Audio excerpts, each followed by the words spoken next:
जितना हम लोग बच सकते हैं, इतना हम लोग ठीक से उपयोग कर सकते हैं, करना चाहिए। बाकी ठीक है। मुझे आरएसएस आरएसएस ने समाज परिवर्तन के 5 विषय तय किया है। पंच परिवर्तन जिसे समाज में बोल रहे हैं, और आजकल काफी ऐड भी आ रहे हैं, टीवी भी चल रहे हैं, खबर भी चल रहे हैं। हाँ, तो थोड़ा थोड़ा से बता देंगे। संघ 100 वर्ष पूरा किया है। संघ का जो विचार है, उसका मतलब समाज का विचार, जो भारतीय समाज का विचार है, वही संघ का विचार है, कोई अलग संघ का विचार नहीं है। तो 100 वर्ष पूरे हुए, तो ये हुआ कि संघ हिंदू समाज का संगठन करेगा। तो होता है कि जब 100 वर्ष पूरे होते हैं तब लोग बड़े बड़े आयोजन करते हैं, लेकिन संघ ने कहा कि हम बस्तियों में 10-12 हजार आबादी की जो एक बस्ती होती है, उस बस्ती में छोटे छोटे कार्यक्रम का आयोजन करेंगे, जिससे हम प्रत्येक परिवार में पहुंच पाएंगे। हम सब लोग इस नाते अभी आप लोगों ने देखा होगा, हर गली मोहल्ले में कोई ना कोई छोटे छोटे कार्यक्रम हुए होंगे संघ के। उससे शताब्दी वर्ष में संघ ने 7 कार्यक्रम तय किया है। 7 कार्यक्रम करेंगे। पहला विजयदशमी उत्सव हो गया, दूसरा है सामाजिक सद्भाव बैठक होगी, वो छोटे छोटे कार्यक्रम होंगे, 1-2 बैठक टाइप की रहेगी। तीसरा होगा मैं आपको बाद में दिखाता हूँ, व्यापक रहते हैं, वो इतना पढ़ लिख लेते हैं कि हमसे बहुत दूर हो जाते हैं। और फिर ऐसी घटनाएं आती हैं कि माँ और बाप के या पिता के या घर में किसी का भी निधन हो जाता है, तो मुखाग्नि में मिट्टी में शामिल होने का समय नहीं रहता, आ ही नहीं पाते, और पैसे में इतना दूर हो जाते हैं। और कभी कभी तो इतना तक कह देते हैं कि कोई समस्या हो गई घर में, तो कहते हैं पैसा दे दो, हो जाएगा, ये इतना पैसा भेज दे रहा हूँ, इसी से काम करेगा। तो ये परिवार प्रबोधन दूसरा विषय है, और भी तमाम सारी समस्याएं हैं। तीसरा है अपना पर्यावरण। पर्यावरण को हम लोग देख ही रहे, हर वर्ष तापमान अपने बढ़ता जा रहा है, और भी एसी ब्लास्ट हो रही है आजकल। हम लोग पेड़ पौधे भी नहीं लगा रहे और काटते जा रहे हैं। पहले के जो मोटे मोटे पौधे होते थे, वो सब हम लोगों ने काट डाले हैं। अब जंगलों से फर्नीचर हम लोगों को मिल रहे हैं, आने वाले समय फर्नीचर मिलने की संभावना नहीं रहेगी, हम लोग की कहाँ से मिलेगा। तो ये विषय है तीसरा, पर्यावरण। चौथा है स्व के भाव का जागरण। स्व का भाव का मतलब है हमारे खान पान, हमारे रहन सहन, हमारी भाषा, ये सब स्वदेशी हो। जैसे जब हम अपनी कोई भाषा, अगर हम अपने क्षेत्र की जब भाषा बोलते हैं, तो उस क्षेत्र की पहचान हो जाती है, और लोग बता देते हैं कि आप फला क्षेत्र से हैं। और एक उस क्षेत्र की जब उस वैसी भाषा बोलते हैं, तो उस क्षेत्र के जो उस भाषा को बोलने वाले लोग हैं, वो अपनत्व की भाव से देखने लगते हैं। तो अपनी भाषा को नहीं छोड़ना चाहिए, और जब आप अपनी भाषा को छोड़ते हैं, तो अपने उस क्षेत्र में जो परंपराएं हैं, जो संस्कृति है, उससे हम दूर होने लगते हैं। अभी अब कुछ एक कार्यकर्ता परिवार में कुछ दिन पहले गए हुए थे, तो कहे कि भाई साहब, ये हमारी बिटिया है, ये रामायण पढ़ ही नहीं पाती। क्यों? ये सीएमएस में पढ़ी है, कहती इंग्लिश में लाओगे पापा तो पढ़ेंगे। तो आजकल ये भी समस्या है, हमारे जितने भी धर्म ग्रंथ हैं वो संस्कृत में है, और संस्कृत हमको पढ़ना आता नहीं। तो जितना भी पूर्व में जितने भी रिसर्च खोज जो भी हुआ है, वो सब संस्कृत में। अभी कुछ दिन पहले कोई जापान के वैज्ञानिक, उन्होंने रिसर्च में बताया है कि अगर साल में अगर 25 दिन व्यक्ति उपवास रखता है, खाली पेट रहता है, तो कैंसर होने की संभावनाएं कम हो जाती है। और अपने यहाँ एकादशी का कॉन्सेप्ट हजारों वर्षों से है कि साल महीने में 2 दिन उपवास का कॉन्सेप्ट बहुत दिन से है। तो जो हमारे यहाँ कोई भी परंपरा है, कोई भी चीजें बनाई गई है, वो बड़ी वैज्ञानिक है। जैसे कोरोना में कहा गया पीपल के पेड़ के नीचे रहिए, तो पीपल क्या करता है, 24 घंटे ऑक्सीजन देता है, इसलिए हमारे धर्म में कहा गया उसकी पूजा करिए। क्योंकि आप कितने लोगों को उसकी वैज्ञानिकता बताएंगे? अगर धर्म से जोड़ देंगे तो सब लोग उसको मानेंगे।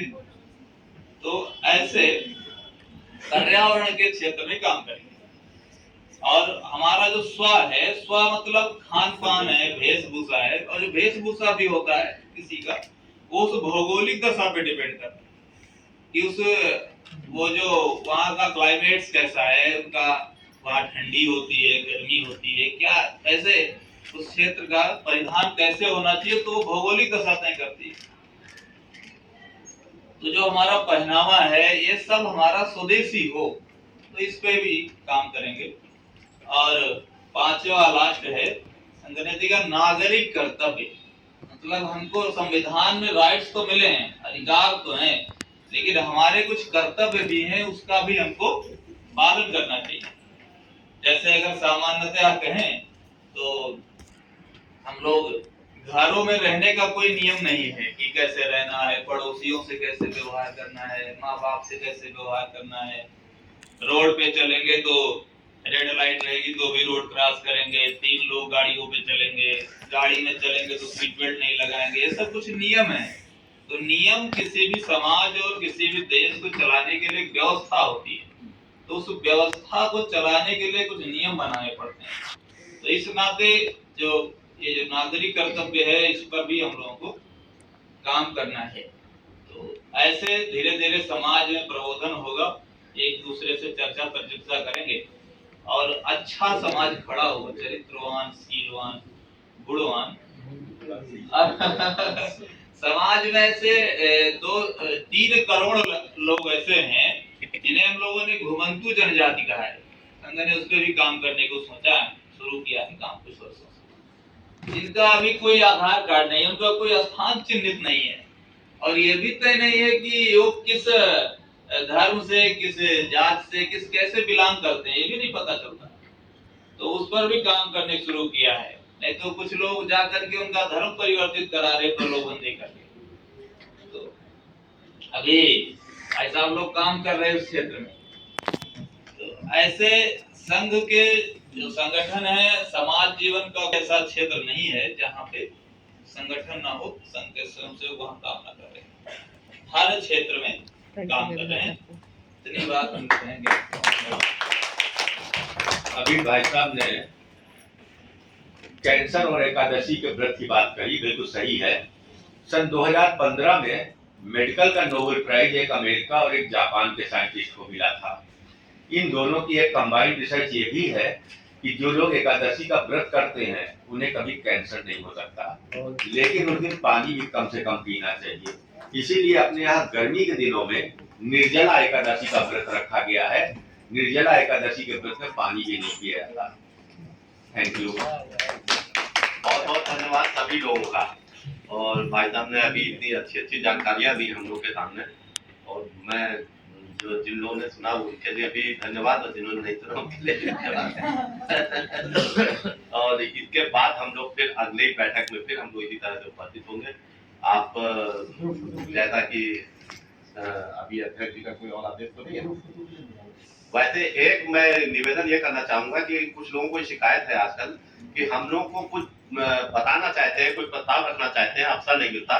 तो अगर कोई बात रखना चाहे, जैसे घुमंतु जनजाति का भाईचन बताया, तो हम और विजय शर्मा जी इस पश्चिम भाग में, उधर का पश्चिम भाग जहाँ के आप प्रचारक हैं, उधर के हम और ये प्रमुख हैं, और ऐसे ही पूरे देश भर में इस तरह से काम चल रहा है। और ये हम लोग की वास्तव में जानकारी में आ रहा है कि वो देखने में हिंदू है लोग, लेकिन जब हम उनके संपर्क में जाते हैं तो पता चलता है कि वो हिंदू है नहीं, और हमसे कटते हैं फिर वो, क्योंकि या तो उनको ईसाइयों ने अपने प्रभाव में ले रखा है या मुसलमानों ने। ये सच्चाई आ रही है। जो हम देख रहे हैं दवाइयां वाली दुकानें लगी हुई हैं, हम लोग ने बहुतों से संपर्क किया, पहले तो कहे हाँ हाँ हाँ हाँ, और बाद में कर गए कहते नहीं हम क्या कर गए, हम नहीं आपके साथ आएंगे। तो उनको कहीं से प्रेशराइज किया जा रहा है कि वो हम लोग से ना जुड़े, ऐसा देखने में आ रहा है। और जो ये बंदर वाले, भालू वाले, ज्यादातर मुसलमान हो गए, इनके बारे में भी यही समझ में आ रहा है। वो इसीलिए उनसे कहा कि भैया अपना नाम पता, फोन नंबर वगैरह दे दो, आधार कार्ड दिखा दो, आपको हम लोग मीटिंग करना चाहते हैं आपके साथ, तो वो नहीं देते। बात पता करते हैं हम लोग तो पता लगता है कि वो मुसलमान है या ईसाई है, इस वजह से वो करते हैं। ये बात बड़ी वास्तव में गंभीर है। इस गंभीरता को कैसे निपटा जाए, इसके लिए ये घुमंतु जनजाति संगठन अपना एक बना हुआ है, काम कर रहा है। अगर हम लोग के भी जानकारी में ऐसे लोग कुछ लोग आते हैं जो घुमंतु जाति के हैं और पीड़ित हैं, उनको कोई सहायता की जरूरत हो तो हम लोग को बता सकते हैं। शहर में कहीं भी, ऐसा नहीं कि पश्चिम भाग के लिए, बाहर के लिए भी, पूरे शहर के लिए कहीं बता सकते हैं, उसके लिए ऊपर जानकारी दे देंगे। बहुत बहुत धन्यवाद आप लोगों का। आज की सभा की सभी लोग आ जाए, ग्रुप फोटो के लिए ग्रुप फोटो ले लेते हैं। अपना धन्यवाद कर देंगे और हम आपका हाँ, बर्मन के लिए कहाँ का रखा है? तो हम लोग का व्लॉग बर्मन के लिए बर्मन चल रहा है इस महीने, किसी को महीने कहाँ का रखा जाएगा? बर्मन का कहीं का रखा जाए, नैमिषारण्य रख ले या वृंदावन रखा जाए, कहाँ का रखा जाए?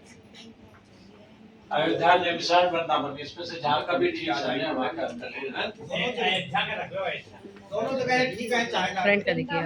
कन्याकुमारी को कोई वो तो IRCTC भ्रमण समिति के प्रमुख तो आज हाँ, समिति के जो प्रमुख हैं सुधा नरूला जी, उनको साथ हार्ट अटैक हो गया। माइक खोलो। सुधा नरूला जी हार्ट अटैक हो गया। आइए सब लोग आ जाइए पीछे, एक ग्रुप फोटो ले जाए, सब लोग पीछे आ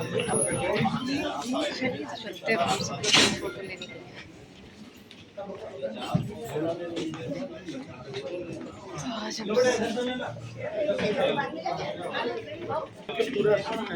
लोग आ जाइए इधर पीछे, थोड़ा सा सब लोग आ जाइए, फोटो दे सकते हैं। आप लोग वीडियो बनाना सब कैसे, ताकि सब